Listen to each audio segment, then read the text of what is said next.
উপস্থিত সাধুগুরু বৈষ্ণবগণ, দূর দূরান্ত থেকে আগত শ্রীমতী রাধারানীর অন্তরঙ্গ মরমী ভক্তবৃন্দ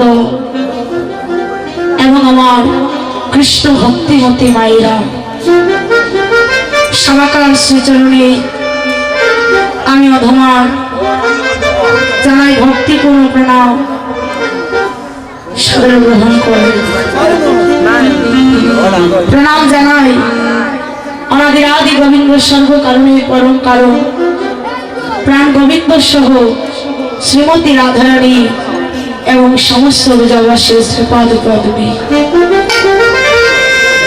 প্রণাম জানাই আমার কলির পতিত পাবন গৌর হরি রাতুল রাঙ্গা চরণে। প্রণাম জানাই আমার মাতা পিতার শ্রীচরণে। প্রণাম জানাই আমার শিক্ষা গুরু দীক্ষা গুরু রাতুল রাঙ্গা চরণে। আমি কোনো কীর্তনিয়া নই মা, কীর্তন করার মতো জ্ঞান ভক্তি সাহস কোনোটা এখনো আমার হয়নি। যদি ভক্তির কৃপা হয় তবেই ভগবানের সেই লীলা কথা আমি অধমার মুখে বলতে পারবো। কারণ আমি এমন এক অধম যার হৃদয়ে কৃষ্ণ ভক্তি নেই বাবা, যে কৃষ্ণ বলে কাঁদতে জানি না, কখনো গৌর বলে কাঁদতে জানি না মা। দাঁড়িয়েছি যদি ভক্তগণে কৃপা করে তবেই ভগবানের সেই লীলা কথা বলতে পারবো। তাই সবাকার চরণে আমার একটাই নিবেদন, নিজ নিজ চরণ ধরে আমায় দান করবে। কারণ ভক্তের চরণ ধরা পেলেই তবেই আমি ভগবানের কথা বলতে পারবো। ভগবান বললেন আমার হাতে আমার নাম বড়, নাম হইতে ভক্ত বড়, আর ভক্ত হইতে ভক্তের চরণ ধরে বড়। এর প্রমাণ হচ্ছে দাদাজি যখন সীতামাকে হরণ করেছিল রাবণ, রামের সঙ্গে নিয়ে ভগবান রামচন্দ্র সমুদ্র পার হয়েছিল। আর ওই সমুদ্র পার হওয়ার জন্য একটা সেতু নির্মাণ করা হয়েছিল। এত বড় সমুদ্র সেতু নির্মাণ করেছিল কিভাবে? পাথরের উপরে রাম নাম লিখে দিচ্ছে, আর ওই পাথর যখন সমুদ্রে ফেলে দিচ্ছে সেটা ডুবে না গিয়ে ভেসে উঠেছে। ভগবান বললেন আমার হাতে আমার নাম বলো, যে নামের কারণে পাথর ডুবে না গিয়ে ভেসে উঠেছে। হনুমান যখন এই ভগবানের জন্য সেতু নির্মাণ করছে, বনের মধ্যে বাস করত ছোট্ট কাঠবিড়ালি। ওই কাঠবিড়ালি মনে মনে ভাবছে পশুকুলে জন্ম নিয়ে হনুমান যদি ভগবানের জন্য সেতু নির্মাণ করতে পারে তবে আমি কেন পারবো না। ওই কাঠবিড়ালি তারাও ছোট ছোট পাথর নিয়ে সেই পাথরের উপরে রাম নাম লিখে দিই সেটা সমুদ্রে ফেলে দিচ্ছে, সেটা ডুবে না গিয়ে বসে উঠেছে। আপনি ভাবে যখন কাজ করছে, হঠাৎ হনুমান দেখতে পেয়ে বলছে আরে ও কাঠবিড়ালি তোমরা কি করছো? কাঠবিড়ালি বলছে কেন? তুমি যেমন করে ভগবানের জন্য সেতু নির্মাণ করছো আমিও তো ঠিক তেমন ভাবে ভগবানের সেবাই করছি। হনুমান মনে মনে ভাবছে কাঠবিড়ালি তো দেখতে ছোট, যদি চলাফেরা করতে করতে চরণ তলে পড়ে যায় তাহলে আঘাত পাবে। তাই ওই কাঠবিড়ালিকে নিষেধ করছে এই রে তোমাদের কিছু করতে হবে না, আমরা এত মানুষ সৈন্যরা আছি আমরাই পারব। কারণ হঠাৎ করে চলাফেরা করতে করতে যদি আমাদের চরণ তলে পড়ে যাও তাহলে তো তোমরা মারা যাও। ওই কাঠবিড়ালি বলছে হনুমান তুমি প্রভুর প্রিয় ভক্ত বলি তুমি শুধু প্রভুর চরণ সেবা করবে, আমরা করব না? শোনো, আজকে ভগবানের সেবা করতে গিয়ে যদি আমাদের এই প্রাণটাও দিয়ে দিতে হয় তাও আমরা দিয়ে দেব। আজকে এই সমুদ্র ওপরে সেতু নির্মাণ কাজে আমরা অংশগ্রহণ করব। আজ হনুমান আসছে, কাঠবিড়ালি যাচ্ছে, এমন ভাবে যখন কাজ করছে ওই কাজে করতে করতে হঠাৎ করে হনুমানের চরণ তলে পড়ে গিয়ে এমন ভাবে আঘাত পেয়েছে, ওই কাঠবিড়ালি আঘাত পেয়ে আজ ভগবান রামচন্দ্রকে ডাকছে, দয়াময় একবারে কৃপা করে দেখা দাও। ভগবান রামচন্দ্র এসে ওই কাঠবিড়ালিকে ডেকে বলছে, আরে কাঠবিড়ালি, তোর এমন দশা কে করেছে? আজ এই কাঠবিড়ালি বলছে, দয়াময় আমার এমন দশা করেছে কে জানো? আমার এমন দশা করেছে তোমার প্রিয় ভক্ত হনুমান। আজ হনুমানকে ডেকে বলছে, ওরে হনুমান, তুই কি জানিস না এই জগতে আমি সব সইতে পারি, কিন্তু যদি কেউ আমার ভক্তকে আঘাত করে, আমি যে আমার সেই ভক্তের আঘাত কখনো সইতে পারি না।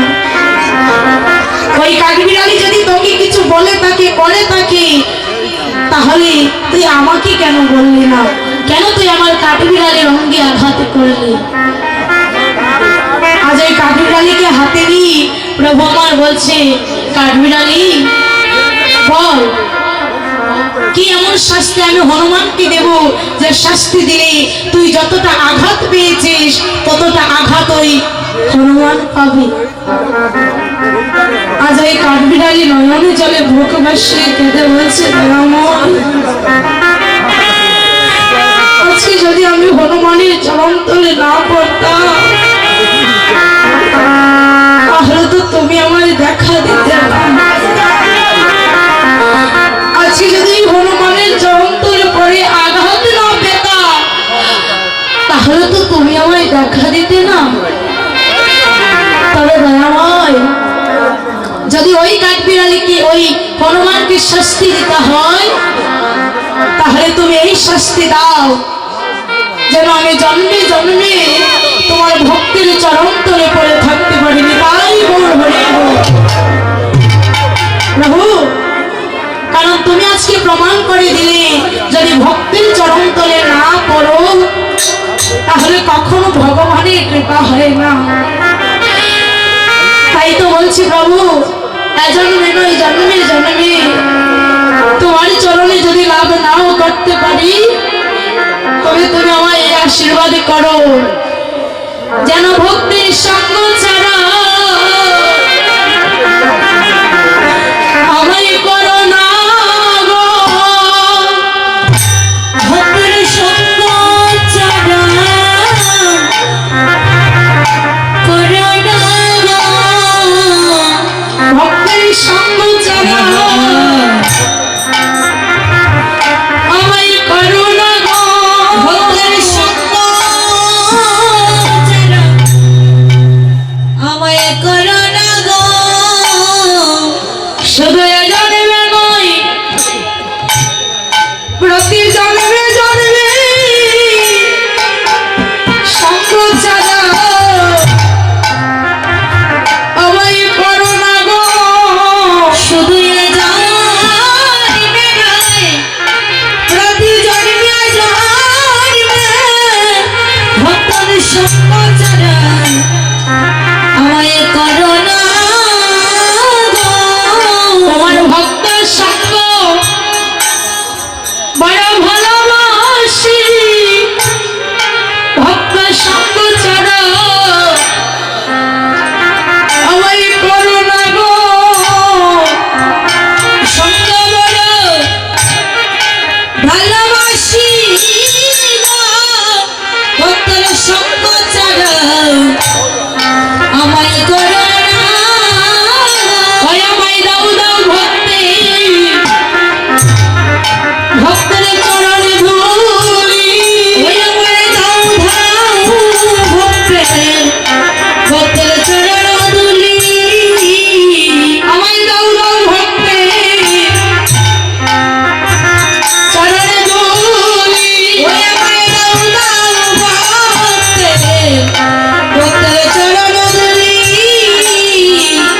অনেক ভক্তমা, তবে ভক্তের মধ্যে অনেক পার্থক্য আছে।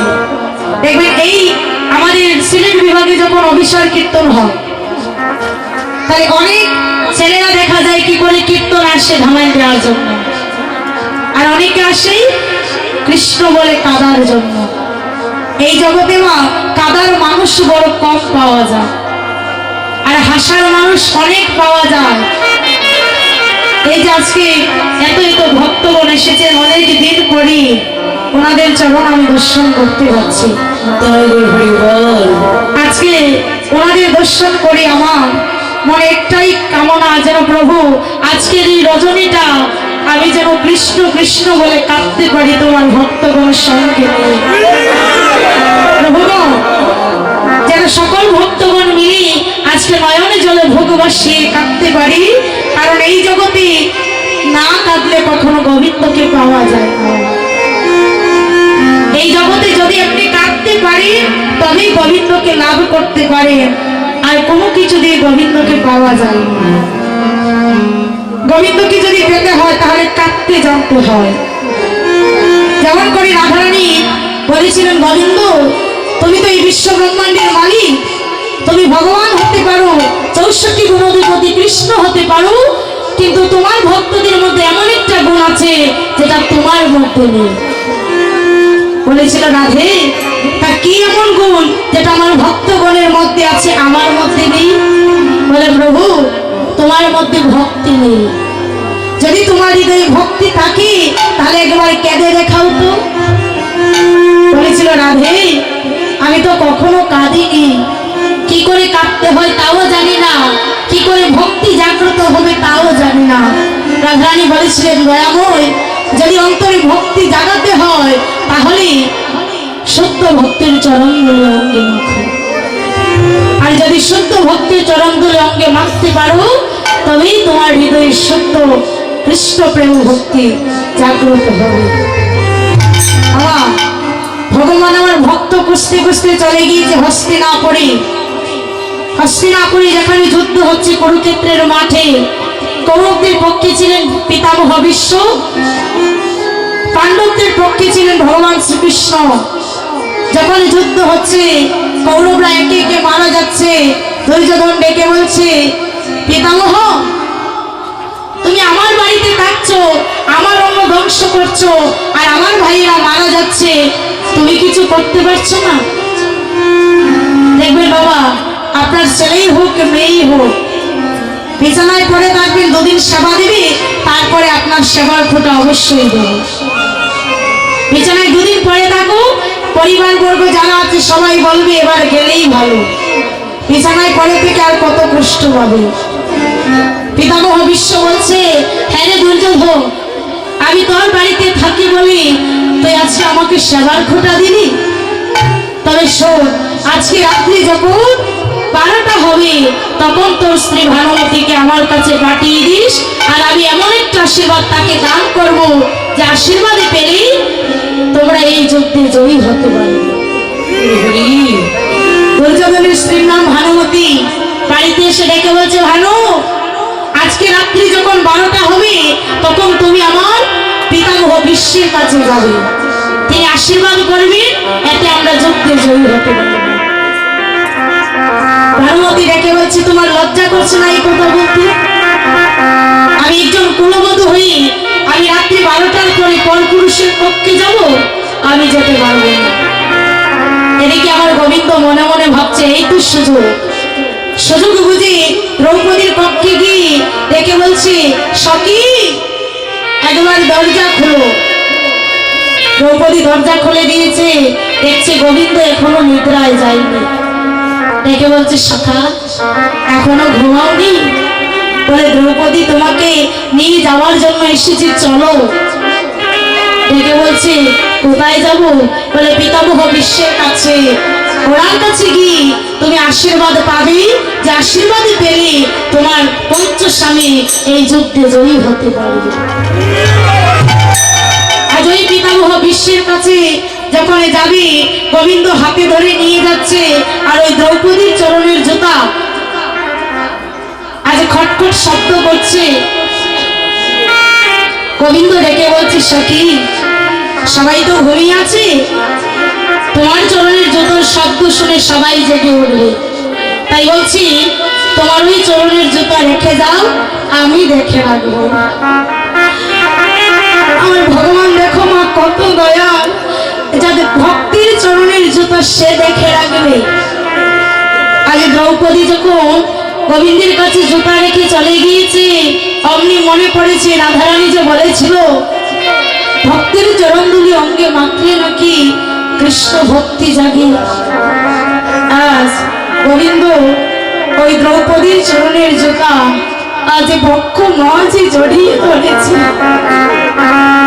আজ ভক্ষ মাঝে যখন জড়িয়ে ধরেছে, ওই দ্রৌপদীর চরণের ধরি অঙ্গে পেয়ে আজ নয়ন জলে ভোগ বসিয়ে কাঁদছে। আজ গোবিন্দ যখন কাঁদছে, পেছন থেকে দ্রৌপদী দেখে বলছে, গোবিন্দ তুমি কি করছো? আমার চরণের জুতো আজ তোমার বক্ষ মাঝে ধরেছ কেন? বলে, দ্রৌপদী এই জগতে যদি কোনো ভক্তের কাছে গিয়ে বলি যে আমায় তোমাদের চরণ ধরে দাও, কেউ তো দিবে না, তাই তো আজ তোমার চরণ ধরে আমার অঙ্গে মাখছে। দ্রৌপদী রেখে বলছি, গোবিন্দ যেদিন থেকে আমার জন্ম হয়েছে আমি সেদিন থেকে আমার দেহ মন প্রাণ সব কিছু তোমার চরণে সঁপে দিয়েছি।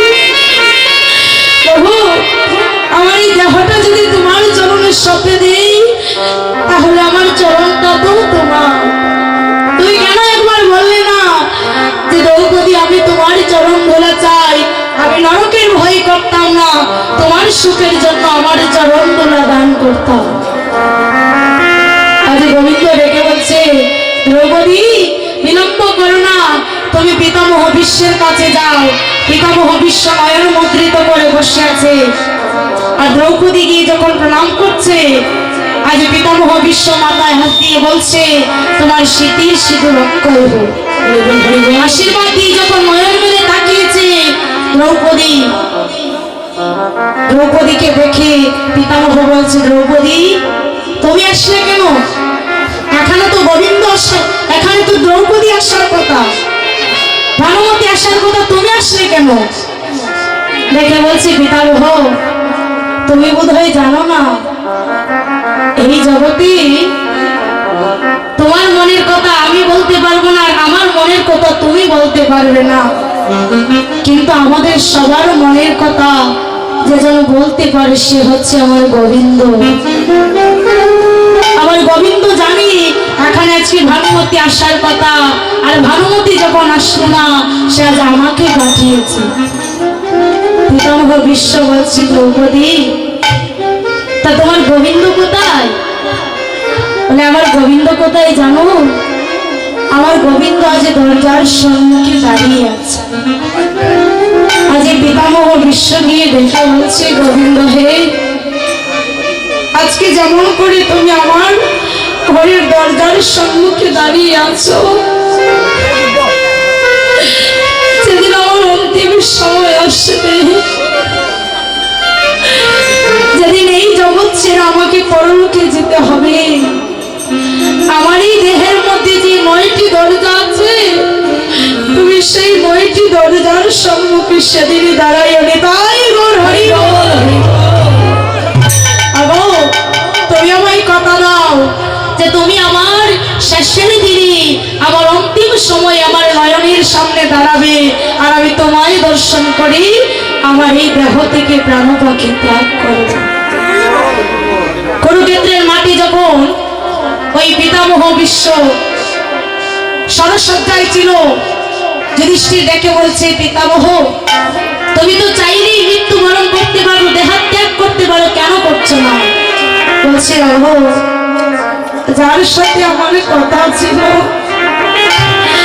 যাকে আমি কথা দিয়েছিলাম যে তুমি না আসলে আমি দেহত্যাগ করবো না, আমার সেই গোবিন্দ যে এখনো আসেনি, আমি কেমন করে প্রাণ ত্যাগ করবো? গোবিন্দ যখন ওই পিতামহ বিশ্বে মাতার শিওরের দিকে দাঁড়ালো না, ওই দিন পিতামহ বিশ্ব গোবিন্দকে দর্শন করে বলেছে, দয়াময় আজ আমি তোমার রূপে দর্শন করে আমি দেহাত্যাগ করছি। প্রভু গো, আমি যেদিন ওই ভবক পানির ঘাটে একা একা দাঁড়িয়ে কাঁদিব, যেদিন আমার এই জগতে আপন বলতে কেউ থাকিবে না, অগোবিন্দ হে ওই দেখা দিও হে, ওই প্রাণ গোবিন্দ আমার দেখা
বিশ্বের মন, এই চাওয়াটা আমাদের সবার যে গোবিন্দ একদিন তো তোমাকে ছেড়ে আমরা এই পৃথিবী ছেড়ে চলে যাব, যেদিন ওই ভব পারের ঘাটে গিয়ে একা একা দাঁড়াবো, সেদিন তুমি নিজ করে কৃপা করি আমার ভব নদী তুমি পার করে দিয়ে দিই। তাই গোর হরি বল হরি বল।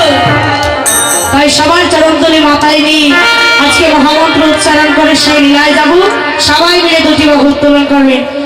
প্রেম সেবা করুন মহাপ্রভু কি, রাধা রানী কি, শ্যাম সুন্দর কি।